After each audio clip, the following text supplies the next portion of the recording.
Hello, everyone. How are you doing? My name is Brigida Toruño, and welcome to Uno Souls Chat. As we are all adjusting to this greatly changed societal situation, I've been called to chat with Uno Souls, and they are people that are beacons of light in our community. We want to connect all of us together in hope, courage, and love. I'm honored to be chatting today with Ben Honda, an Uno Soul. He is the Customer Success Account Executive at Aunt Bertha. Welcome, Ben. Hi, so nice to be here. Thanks for having me. Oh, thanks for being here. We're honored. Tell me, Ben, how have you been doing through these surreal times? How have you been coping? It's almost a year. Oh my gosh. Yeah, it's almost a year. And coping is the way to put it. There are good days and there are bad days. It's quite different. Although yeah, I consider myself a little bit of an introvert, which is nice. Because then I get to just spend a lot of time inside and recharging and re-energizing. Yeah. But at the same time, I really miss the connections. So yeah, coping and figuring out how to be adaptable is where we're at right now. Yeah, exactly. And I totally understand what you're saying about the introvert. I'm sort of an introvert extrovert, kind of on that line. Mhm, And I have enjoyed some of these moments of stillness. mhm. And I'm a longtime meditator, so it kind of goes with that. But but I just really do have my days where I'm like, where are the people? Yeah. Yeah, Where yeah. are the people, and for me it's where's the travel to, like, Oh, how me can we explore that I miss? exactly. I missed that a lot too. I just can't Mhm, wait to buy my first airplane ticket after this. And I don't know when that will be, but mhm. it's something to look forward to. Oh my gosh, yes. Just even I would, most people hate airports, but I'm so excited just to see one again Yeah, me too.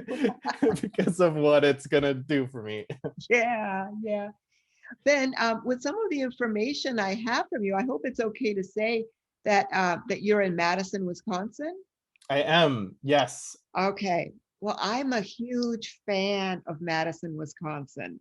Really? Yes, I love it. And the reason I know it is because a few years ago, I was part of a meditation research study that they did for longtime meditators.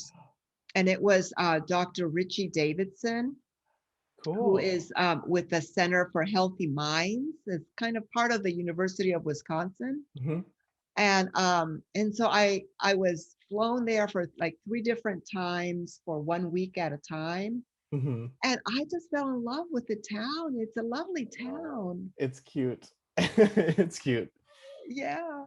And it's sandwiched between the two lakes. I'm not sure, did you come in a nice time of the year where you could walk around and It explore a it little bit? was very like I think they did it on purpose. Like one was an early spring, which was, still kind of chilly, and I think even there was snow, and then like Oh, okay. August, and maybe Okay. another time was September. So it was different times of the year.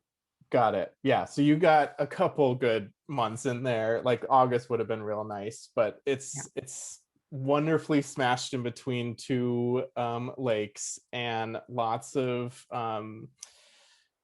like bars, restaurants, hanging out on what we call the terrace that sits right on the lake. Yes, It's I went beautiful. there too. Yeah, yeah. It's really beautiful, and there, it's kind of a nest of homes of Frank Lloyd. Yeah. I can't think of his last name, the architect. Flank, right. Oh Yes. yes, yeah. Yeah. Thank you. Yeah, yeah. And I've just been a huge fan of his. I've been to his place in Mhm. Pennsylvania, the Falling Water, and so I was fascinated. I visited a church. I mean, it's just lovely town, good people, Mhm. um, and yeah, yeah. So yeah, congrats on living there. Thank you. Yeah, it's really nice. Well, Ben, I would just love to know about your organization. I'm fascinated with Aunt Bertha and the whole platform, the whole idea behind it is wonderful. Can you Mhm. please tell us about it? Yeah, yeah, absolutely. So Aunt Bertha is both a network of social care programs, as well as a platform that will allow those in need to connect with the social care programs that we list on the network. Um, we do that by keeping an updated program library up on that network. We have a whole team dedicated just to that, making sure that the program listings are verifiable, and functionality through software to be able to reach out directly, whether that be through a referral, or clicking on a phone number just to get in contact with that social care provider. And that's all in the mission of connecting those in need to the programs that can serve them with dignity and with ease.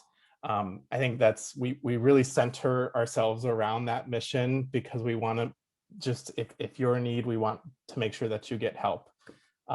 It's a big reason why Aunt Bertha is free to use. So you could navigate right now to either auntbertha.com or findhelp.org, and type in your zip code and just find the free or reduced cost programs that serve your social care needs. It's Yeah, open and focused. that's amazing. Can Yeah. you give us an example of somebody who has a need, and what that need is, and what they would go through, what the steps would be? Yeah, absolutely. So imagine, actually, it's a big part of what we do here is go through and talk to our customers about the stories of those who are in need, and share, just because it helps highlight the importance of the work that we're doing. So one of the examples that I often go to and really resonates with me, just because it's so gut wrenching, is one of our customers in Texas. It was working with a mother whose child was recently diagnosed with cancer. Mm. Um, that care manager that was working with the mother went into Aunt Bertha, found a program that serves families with children with cancer. In that, they were able to put in a referral to say, this is, let's call her Stacy. Stacy needs some help navigating, and put in a referral, and was able to get in contact with that program. But one of the highlights there too, and highlights like of the network in itself, is not only did they find that program, they were also able to connect with multiple other ones. So that was food delivery, because this was during the time of the pandemic. It was childcare resources. It was transportation to and from jobs. So it's a way to get connected to all of your social care needs, apart from just the few interactions that you're having. Wow, that sounds wonderful. So, Mhm. so necessary, Yeah. especially in this last year. And speaking of this last year with the pandemic, how was Aunt Bertha able to pivot, to during this time to continue to offer these services? Yeah, it's interesting, and I have a kind of a unique perspective too. I started my work with Aunt Bertha right when the world went into quarantine. Whoa. Um, so like you said, I'm located in Madison, Wisconsin, and Aunt Bertha's headquartered out of Austin, Texas. So I had planned to be remote. Yeah. However, I had planned to be traveling and maybe onboarding and meeting the coworkers that I'd spend my time with. But in terms of how the business responded, like starting during that time was just incredibly, escalated. This was what the country needed at this moment, which is great for a business, but it's also a really sad, representation of what's going on in the country. Yeah. So it was kind of drinking from the fire hose for me a little bit, Mhm. because there was just so many people in need, so much work to be done. I think Aunt Bertha did a few things, which was, first of all, we created the different site called findhelp.org. So auntbertha.com was formerly our original site where you navigated there. We launched a site to be findhelp.org that was specialized on COVID-19 specific resources, to Oh. say, like, if you lost your job, this is a program that can help. We tagged it to make sure that it came up in the top of the list. You could filter off of the programs that would serve them. So I think one of the biggest things was was launching that site and specializing it to what people needed. Wow. Mm-hmm. Yeah, that's amazing. Yeah. I think, oh, sorry. No, go ahead. A few of the other things too. I mean, organizations were already starting to look at the social determinants of health, Mhm. but it only intensified. So we got a lot more organizations reaching out to us to look for their customized versions of the platform and to be able to like increase their social care reach day to day. So our team grew to accommodate that, to help get and reach more communities in need. Mm. So it's, yeah, again, great for the business, but it kind of highlighted the importance of what we're trying to do, right? Like we need to spread the awareness of the platform and the Library of Help so that more people know about it and can navigate to the help that they need. Yeah, absolutely. Now, from the other end of it, where, like nonprofit organizations that are offering services, how do they hear about you, and, how do they become part of your network? Yeah, I'm glad you asked. Yeah. So there's a couple things to highlight for the nonprofit. The first being that they're offered a free suite of tools specialized for nonprofits. Some examples of that would be we have a whole intake and screening tool that they could build their screeners to help identify who would be eligible for their programs. Mm, And like I said, that's all free to use for the nonprofit or the great. community-based organization. Mm, Secondly, here we really value meeting the CBO where they are, meaning that we're not going to force that tool down their throat, or we're mm, not going to force or contract them to be a part of the network. We just want them to participate in a way that works for them. So in some cases, that means that they're going to claim their program listing and just update the hours because that's all that they can do. mhm. My favorite example is just thinking about a couple grandmas in the basement of a church that might not be in a position where they could be trained on the tools and be using the software platform. Which leads me to the last thing is we have an entire team of community engagement managers who are doing the work of reaching out to these nonprofit organizations, training them on the tool, and connecting them out into how they can help their communities too. This team that we have at Aunt Bertha is regionalized, meaning that they know the state or often even the cities that they're working in and focusing their time and attention on. And we're across the country too. So we have a whole team dedicated to engaging the CBOs and providing them free tools that they can use to help incentivize them and make it easier for them to participate in the network. Wonderful. That sounds Yeah. great. Um, but I just want to say a little something to defend the grandmas out there. You don't discount them, because I'm a grandma of 5. I should say, yes, And I have 5 grandbabies. yeah. And I'm a little bit tech. I mean, I'm not going to say that I'm very tech savvy, but I just a little bit. Hey, my grandma, it has a nicer iPhone than I do, knows how to use more of the features. So I totally get it. I apologize. I did not mean to discount. I'm just kidding. Yeah. Um, so that sounds really good for the nonprofits. But I have a question. What does CBO mean? Sure, that stands for community-based organization. Oh, okay. So the Okay. social care provider that of the programs that are serving the community. Okay, Sorry, great. I skipped over that. No, that's okay.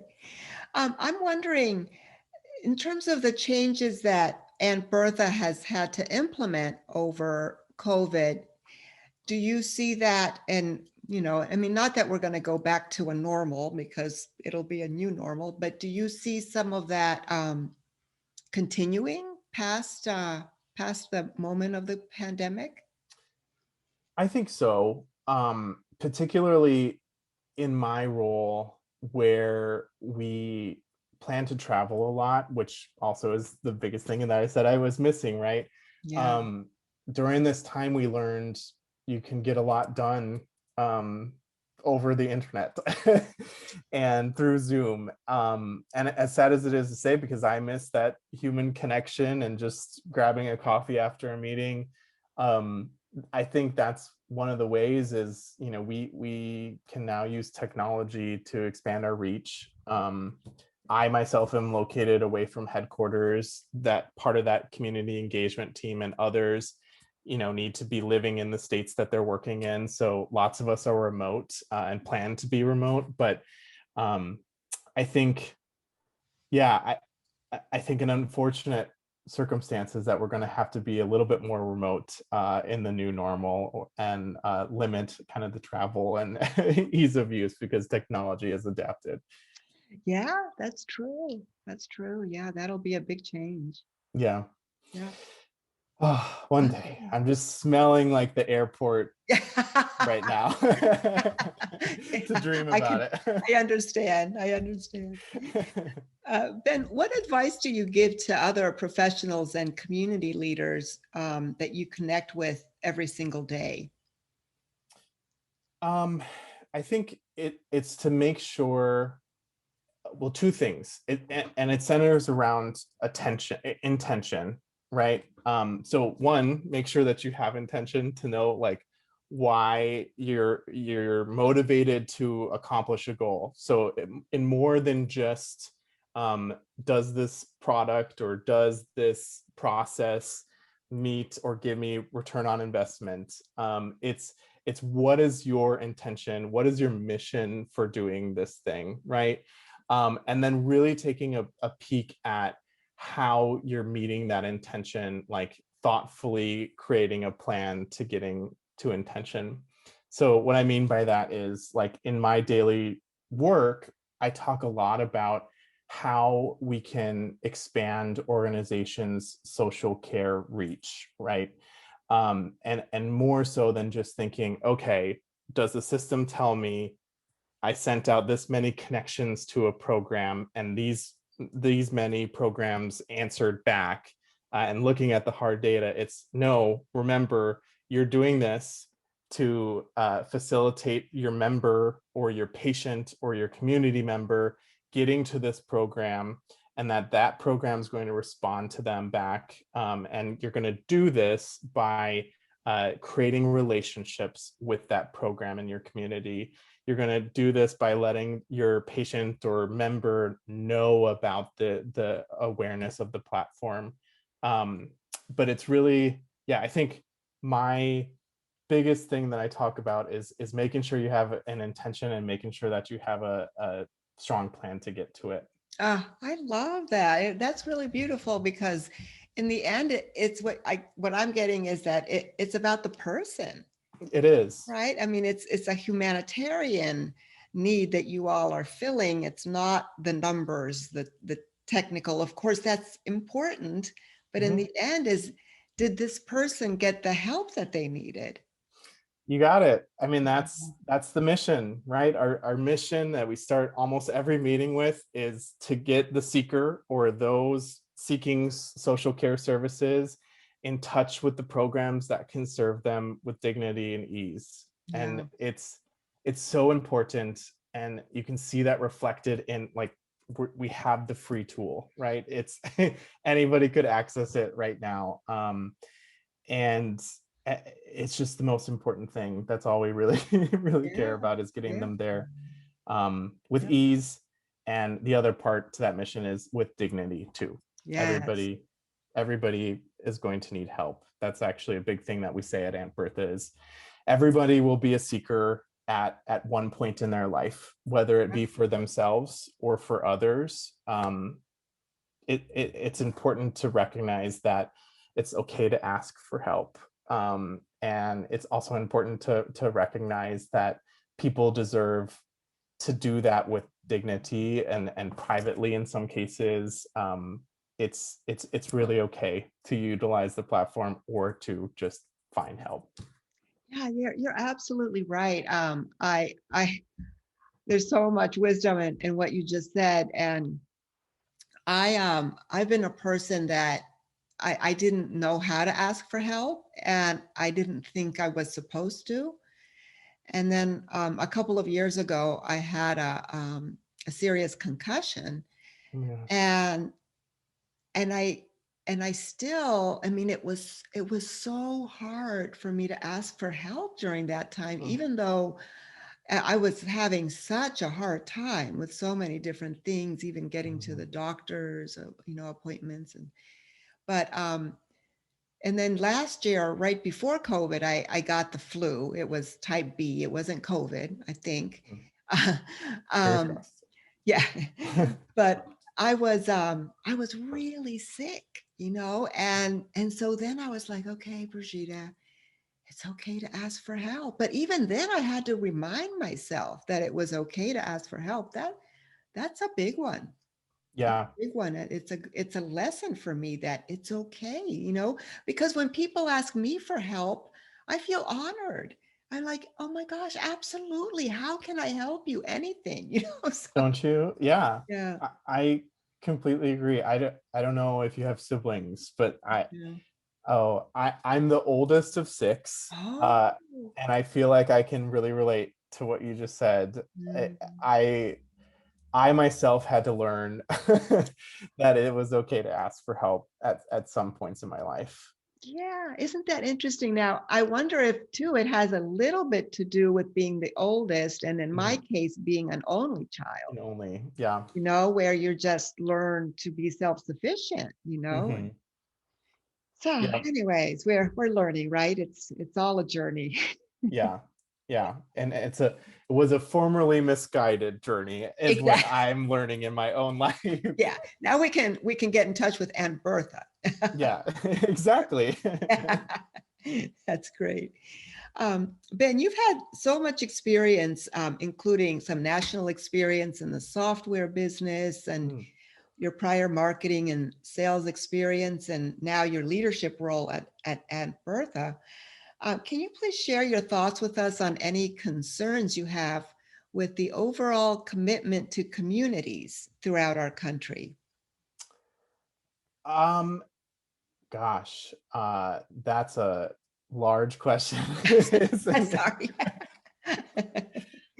Um, Concerns, I think maybe the better way of thinking about it is like where we need to um, direct our attention to, right? Yes, let's Which look at it is, that way. Mhm. yeah, which is like we need to make sure again that we know our intentions, including when we're talking about creating communities. So an example of what I think of is we don't want to create, we want to take down the barriers that it takes to help create relationships in communities, right? Um, and that goes back to the mission of we want to get people help in any way that's possible, and it's not a competitive thing for Aunt Bertha. It's truly about getting the person to help. Some specific examples I'm thinking of is if states or cities or governments are starting to look at how we approach creating communities, creating these community resource libraries and creating the system, we need to make sure that we aren't creating data silos, that we aren't empowering one network, that we're empowering every network and everything that's going to work in the ultimate goal of making sure that a seeker can use whomever to connect to resources. So I think one of the things, yeah, we have to consider here is taking down as many barriers as possible, creating as much functionality in the system as possible to increase like the interoperability of it. and really reminding ourselves that the ultimate goal is to create community and create that network of help for everybody. Yeah, that's wonderful. Thank you so much for that. Yeah, Yeah, it's a lot. It's a lot. It's a lot of states are doing that right now, I think, and it's important work, but it's work that we have to remember why we're doing that's right. why we're doing it for. That's right. Yeah. Ben, I was wondering if you could possibly give us a few tips on how our listeners can help more to be more engaged in the communities, to be committed. What are some things that we could all be doing? Oh, um, nonprofits were hit so hard in the pandemic, just as much as businesses were, just as much as the lives of people were impacted. So were nonprofits. Partly we didn't know how, like, nonprofits didn't know how to operate safely in a way that they could.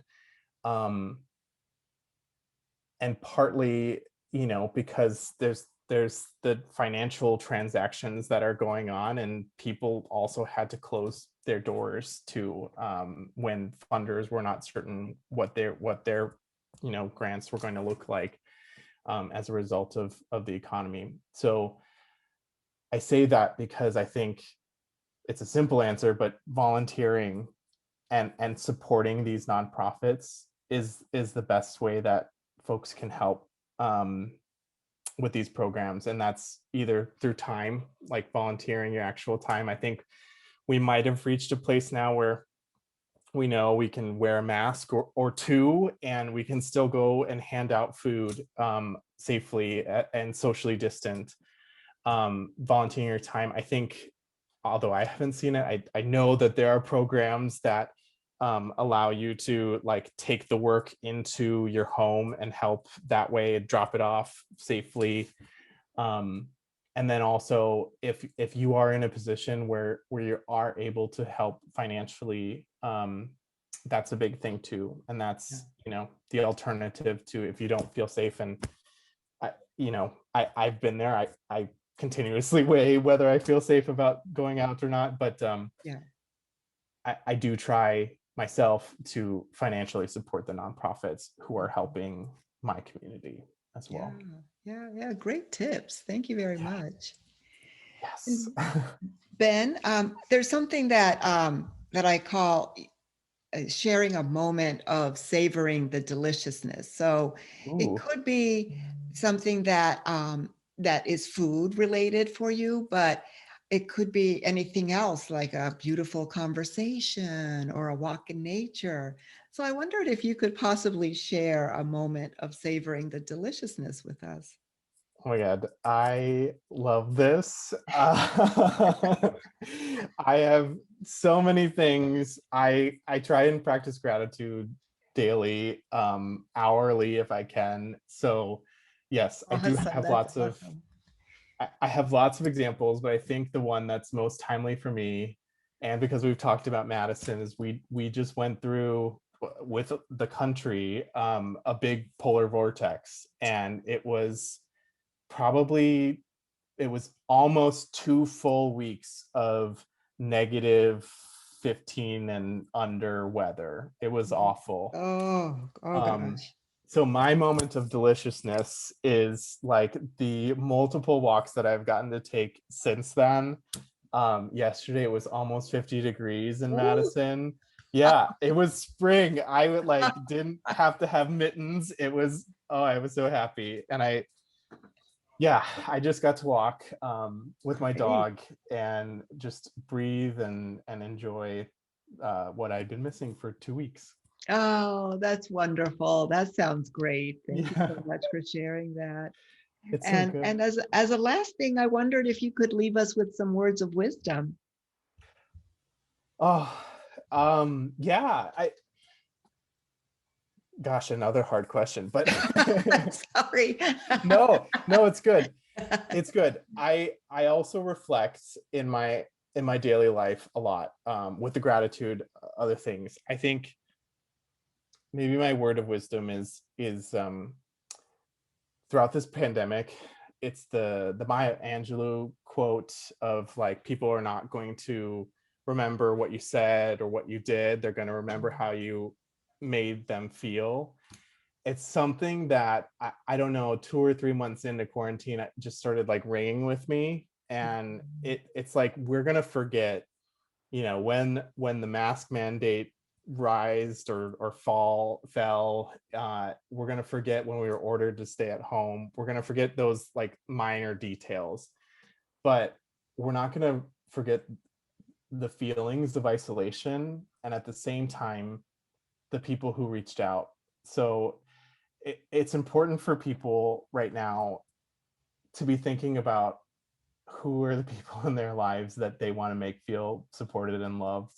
um, and I've thought a lot about it because I have family members, I have friends, and how can we make this work safely so that I can still make you feel very important in my life, and loved. And yeah, I think if we could all be doing that right now, to think like, not about ourselves, but how are we making others feel, we might be in a better place, and we might have more connection and virtual handshakes and virtual hugs. That's right. Oh, that's a beautiful thing. Thank you so much. Oh, that I love that. And that's one of my favorite quotes, Maya Angelou's. Thank Yeah, you. Yeah. yeah, it's wonderful. Yeah. Well, Ben, this is a powerful time to love each other, to unite, and to live in peace.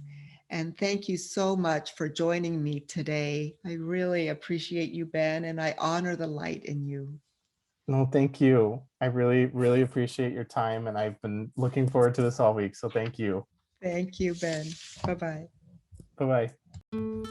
Thank you so much for listening to Uno Souls Chat. You can find us at www.unosouls.com and on Facebook, Instagram, and Twitter. I would love to hear from you if you would like to chat with me. Have a beautiful week and see you at the next episode.